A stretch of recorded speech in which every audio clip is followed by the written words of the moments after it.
कैंची धाम में भंडारा क्यों होता है, एक प्रेरणादायक कहानी। उत्तराखंड की सुंदर वादियों में बसा हुआ कैंची धाम केवल एक मंदिर नहीं बल्कि श्रद्धा, चमत्कार और सेवा का प्रतीक है। यह धाम नीम करोली बाबा की तप है, जिनके चमत्कारों और करुणा की कहानियां देश विदेश तक फैली हैं। हर साल 15 जून को यहाँ विशाल भंडारा लंगर होता है, जिसमें लाखों श्रद्धालु हिस्सा लेते हैं।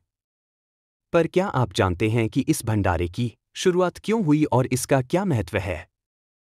आइए एक छोटी सी लेकिन भावुक कर देने वाली कहानी से जानते हैं। बहुत साल पहले की बात है, जब नीम करोली बाबा कैंची गांव में आए ही थे। उस समय यह इलाका बहुत शांत और कम लोगों वाला था। बाबा एक पेड़ के नीचे बैठकर साधना किया करते थे। उनका जीवन बहुत साधारण था, लेकिन उनकी दृष्टि असाधारण थी। एक दिन कुछ गांव के लोग बाबा के पास आए और बोले, बाबा, हम गरीब हैं, दिन भर मेहनत करते हैं, पर पेट भर भोजन नहीं मिल पाता। बाबा मुस्कुराए और बोले, जिस दिन सेवा का भाव सच्चा होगा, उस दिन अन्न की कभी कमी नहीं होगी। उसी दिन बाबा ने अपने शिष्यों से कहा कि हर साल एक दिन गांव में सबको भोजन कराया जाए बिना किसी भेदभाव के, चाहे अमीर हो या गरीब, हिंदू हो या मुस्लिम, कोई भी आए, उसे प्रेम से भोजन मिले। बाबा का आदेश था और उनके शिष्य सेवा में लग गए।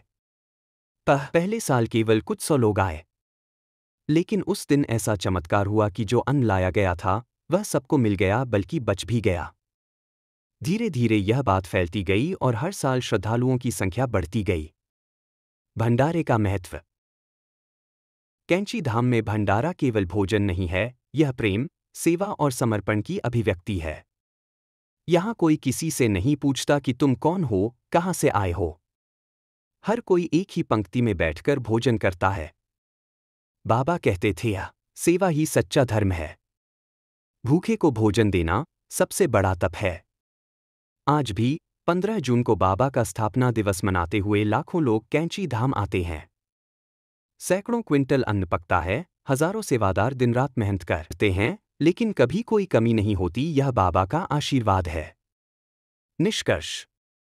कैंची धाम का भंडारा हमें यह सिखाता है कि सच्चे मन से की गई सेवा कभी व्यर्थ नहीं जाती।